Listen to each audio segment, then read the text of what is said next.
Yo, what is up gamers, it's Sebastian. I'm here with an unusual video. Pokemon is easy. That's why many people have attempted to make it harder by introducing their own set of rules called a Nuzlocke challenge. However, this isn't enough for some who then add further self-imposed rules to make it hardcore. Recently, I've been playing several Hardcore Nuzlocke runs on my Twitch streams. Follow me at twitch.tv/Septo360.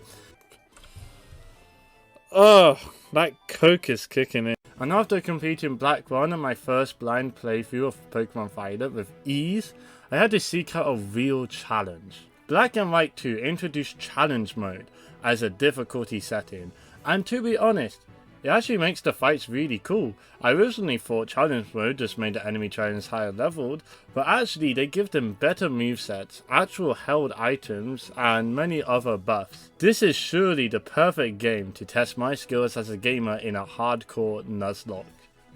But real quick, what does a hardcore Nuzlocke actually mean? Well, basically you can't over level past the next gym leader. There's dupes clause, so you can't just like catch the same Pokemon again and again. Like you can't roll through the game 50 Excadrills, and also you can't use items in battle, and you have to fight in set mode. So it's more like competitive Pokemon each fight, rather than just be enough to swap out for free every time you knock out an opponent's Pokemon. Now for typical Nuzlocke rules, everyone should know them, but I hate long intros, so let's get into this attempt and see how far we can able to go in Black 2. We begin in Aspersia City, the first starting town in a Pokemon game ever to feature a Poké Center in the gym. Wow! I meet Bianca for our starter. In Black 1 I picked Oswald because the available pool of water types is awful for 75% of the game, but in Black 2 you get access to much stronger water types decently early on, so I chose Tepig as it's the better starter here. Unova has an abundance of powerful fire types, so I can afford to play aggressively with Tepig as it is easily replaceable. I make it to Route 19 to pick up a Purloin, yes, fucking Purloin, and then get to Route 20. On Route 20 I get Cyrodiil, which is the best encounter possible here. This is because it's very strong early on and has access to Bug Bite, which will come in clutch in challenge mode when many bosses have berries, including the first gym leader Cherin. I'm not able to run around for Cyrodiil as Nuzlockes only allow you to catch the first Pokemon you encounter in each area, so getting Cyrodiil here was really convenient. We are forced to go to Flockacy Ranch where some idiots have lost their Herdia. Unfortunately, repels aren't available yet in the game, and so our Flockacy Ranch encounter is a Lillipup. With this team, we set out to take on Cherin. Unfortunately, our Cyrodiil is a minus attack nature, which leaves his ace Lillipup on 1 HP even after I redistributed his Oran Berry, but luckily my Lillipup was able to clear it and the remaining Piddoff. We make it to Furbank City and go to the complex to look for a Magnemite. We encounter a Growlithe instead, which is still a very strong encounter, and if it lives to the late game will be important for several bosses. Even without Magnemite, WotC is an easy gym leader. I just work up twice with Pignite and then click the Flame Charge button, and then click the Flame Charge button, and then click the Flame Charge button.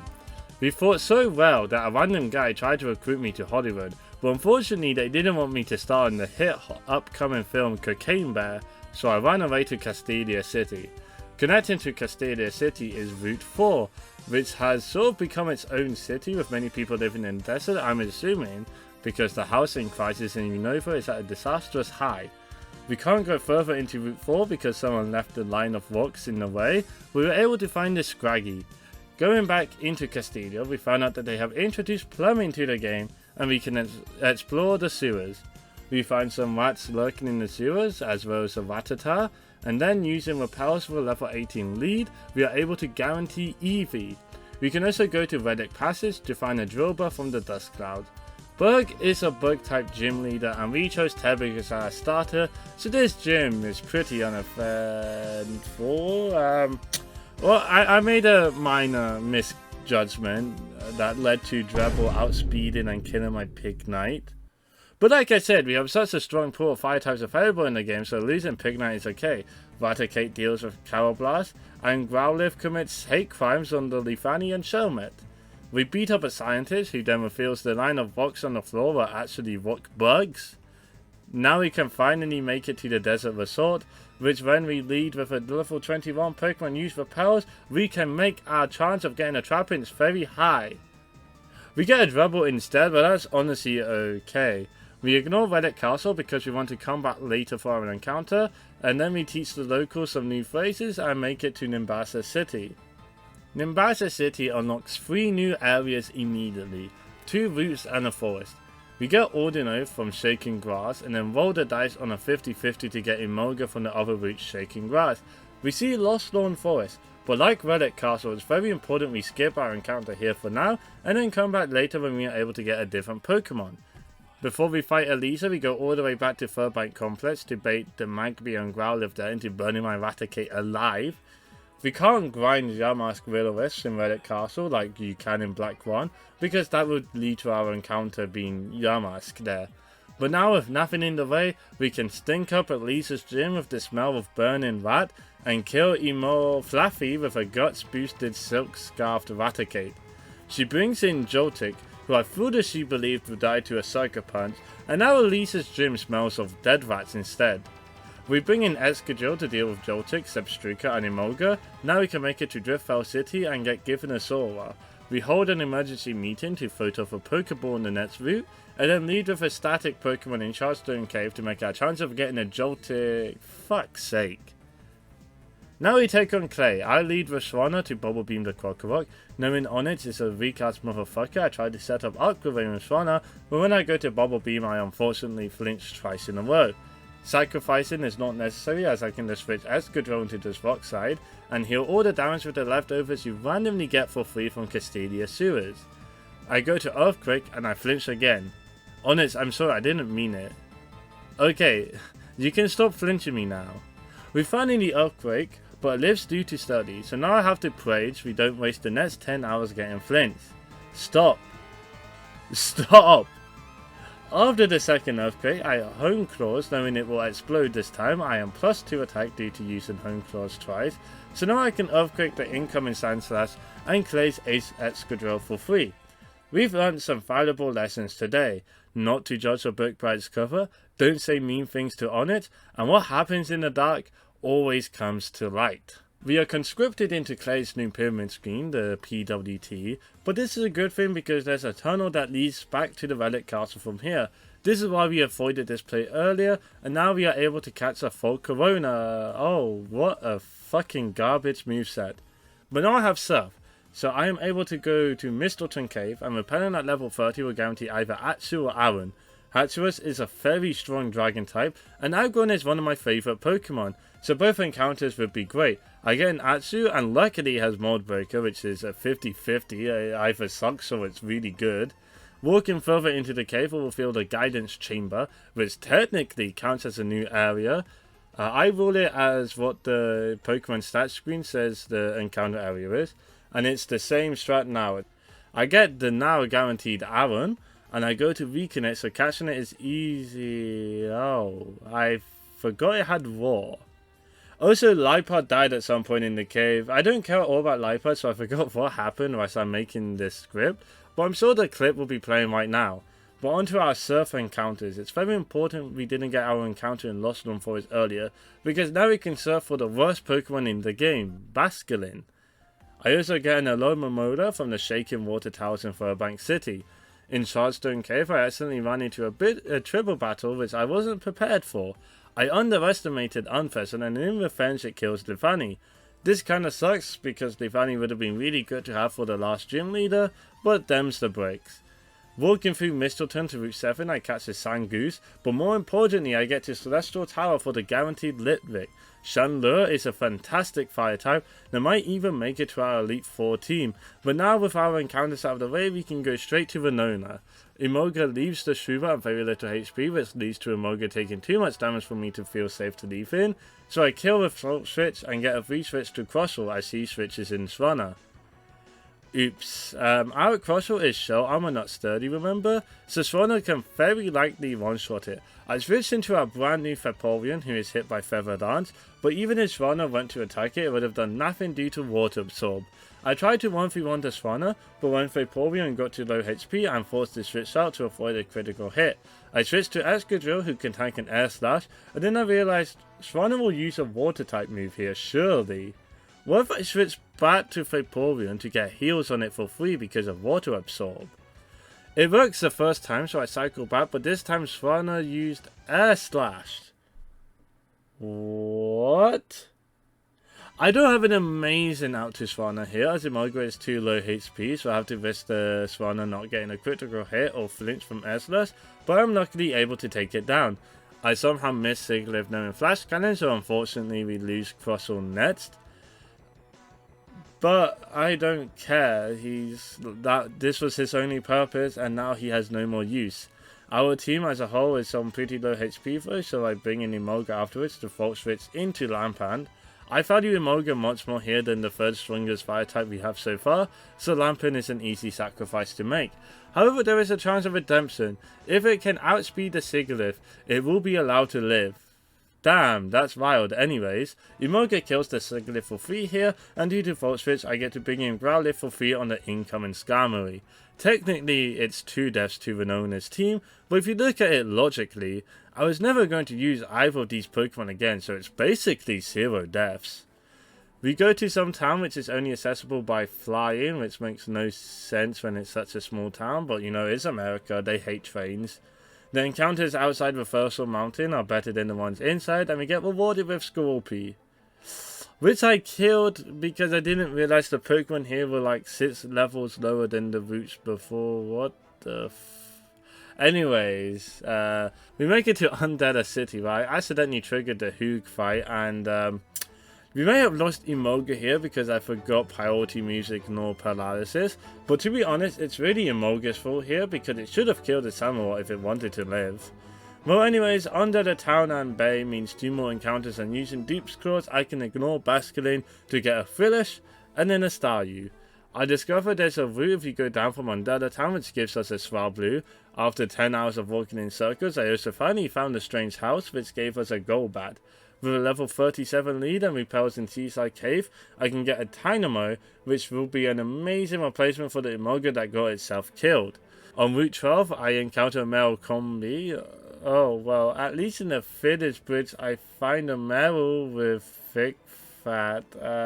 Well, to be fair, I didn't actually need Meryl outside the Dupe's Course manipulating, because now on Route 11, I can guarantee myself in the Shaking Grass a Gliscor due to the Dupe's Claws. On Route 9, I can hopefully get a Ponyard. The Drayden fight is pretty easy at least. Arcanine has been raised since the beginning of the game to fulfill this very one purpose of taking down Drayden with outrage. Well, that is until Drayden's Flygon just kills it in one shot, but Vaporeon is able to obliterate it with a Roller Beam, and then the Altaria, and then does half health to Arceus before being Dragon Tail to the back of the party, bringing in Altaria, who takes it down. Whereas Arcanine might have essentially acted as our pseudo starter after Pignite died in early death, I don't care about it dying. I studied game theory at university, and as an intellectual I know it doesn't matter how many lives are lost as long as we get our victory. Our win condition is to beat the champion, so it doesn't matter if we lose an Arcanine, which we weren't going to be using again, because losing it doesn't alter our win conditions at all.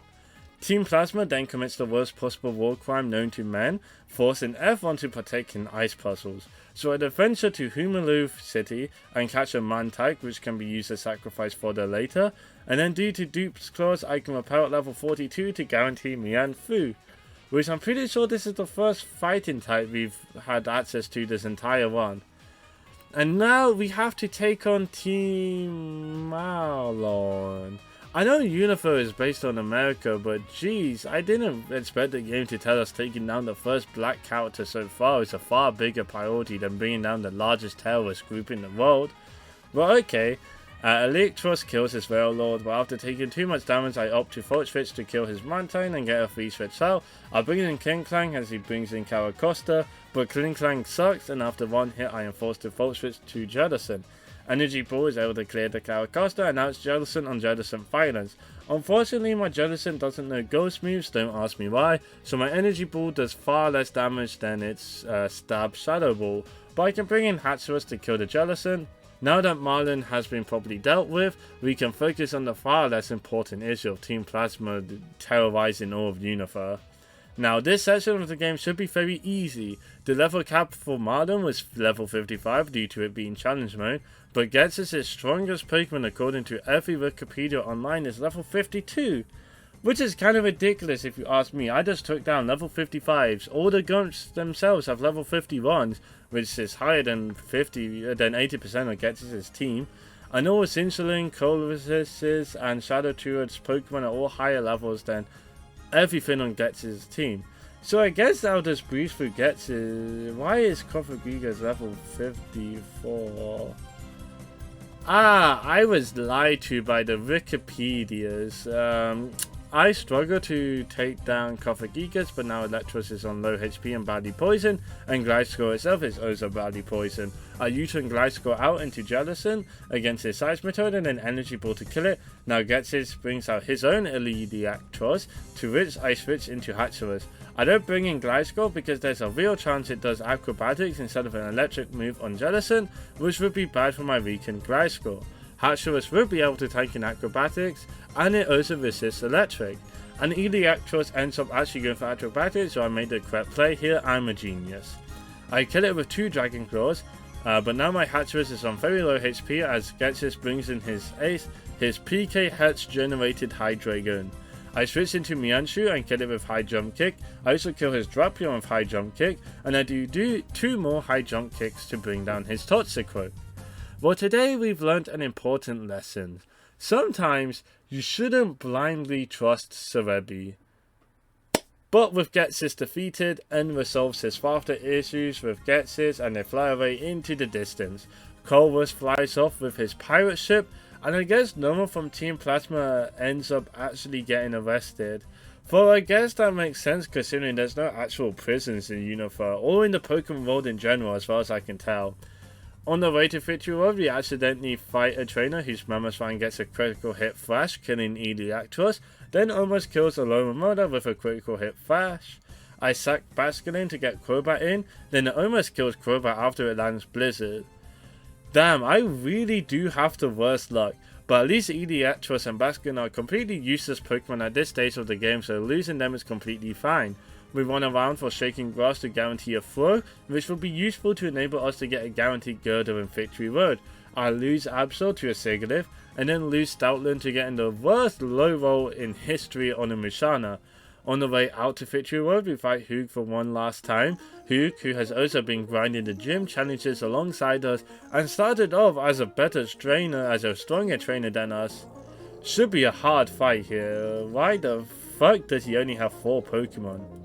Anyways, Mianshu kills Unfezant and Buffalint with a High Jump Kick, then takes Samurott down to 2 HP before dying to 1 Surf. Imagine being so weak and useless. Anyways, I have Girder which I can easily evolve into Conqueror, so Mianshu is pointless and I don't care anymore. You are only allowed 6 Pokemon into Elite Four, so why would I care about the suboptimal Pixels? So at the end of the Victory Road, here is the bots of Pokemon I had to work with to build together a team to take on the Challenge Mode Elite Four in Black 2. Let me know down in the comments below what Pokemon you would use here for the Elite Four. And whilst you're there, be sure to leave a like and subscribe if you haven't already. Not everyone knows if they're subscribed. Maybe you're not subscribed, you should check. But without further ado, it's time to take down the Elite Four. And here is the team that I built together to attempt this task. All of the Pokemon on this team were guaranteed encounters that I have worked towards from the start of the run. Everything that has happened so far has been planned since the dawn of time. None of the Pokemon that has died so far were ever going to be considered for this job. That's why they died. As an academic who is well versed in game theory, I know what I need to win, and everything else is fodder for the machine. And the plan is very simple. Every Elite Four member and Iris has been accounted to down to each specific Pokemon item Pixel. The first member to be strategically taken apart will be Chantel. Conqueror is able to destroy the Kofagigas. I just need to set up Nasty Plot and live a Psychic. Once I do, it's as simple as pressing Dark Pulse 5 times in a row.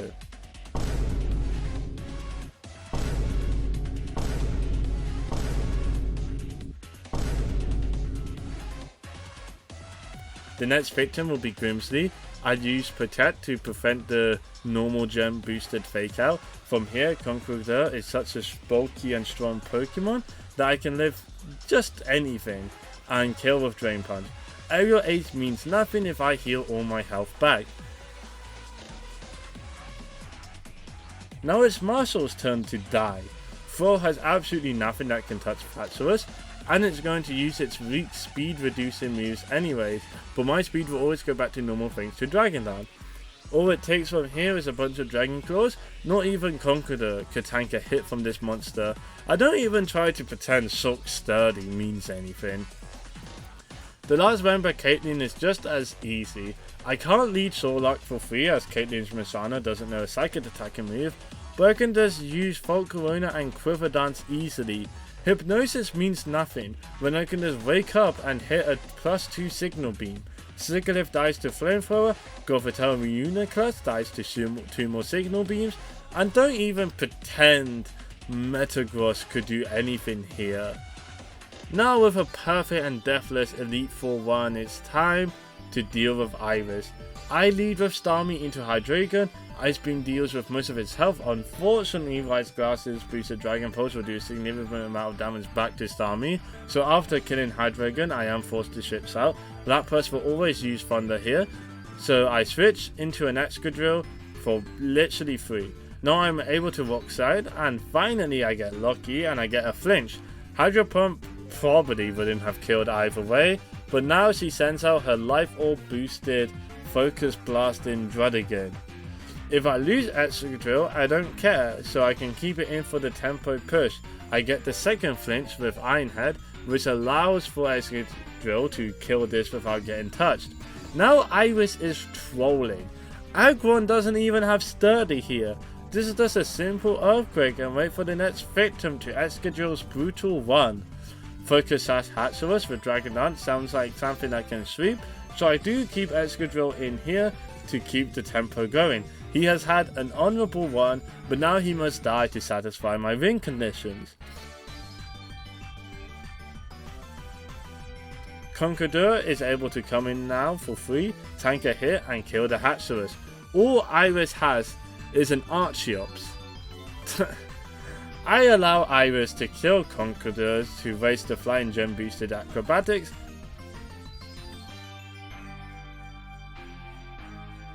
and then bring in Starmie to end the fight with how it started.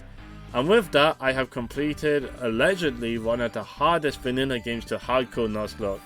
Honestly, Black 1 was harder to beat, but I lost my footage for that, so oopsies. But this has been my Black 2 Hardcore Nuzlocke run. If you like this video, be sure to leave a comment, be sure to subscribe, share this video with everyone you know, go to the local pub, show it to the people there, post it to your school WhatsApp groups, etc. I'll see you gamers later. If you want more Pokemon content, be sure to let me know, and for now, goodbye.